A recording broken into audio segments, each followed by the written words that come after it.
ایک بھائی نے فرمایا کہ میرے ٹانگوں کا مسئلہ ہے، میں بیٹھ کر پیشاب وغیرہ نہیں کر سکتا تو مجبوراً کھڑے ہو کے کرتا ہوں، اور اس وجہ سے میرے چھینٹے جو ہیں وہ ٹانگوں کے اوپر آ جاتے ہیں، بعد میں ٹانگیں دھو لیتا ہوں، تو کیا میں گناہگار ہوں گا؟ دیکھیں، گناہگار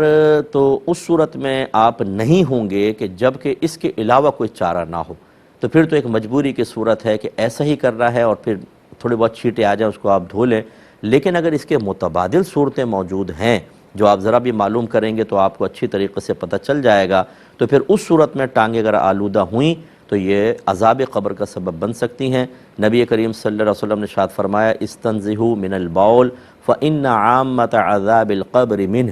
پیشاب کی چھینٹوں سے بچو کیونکہ اکثر عذاب قبر انہی کی وجہ سے ہوگا۔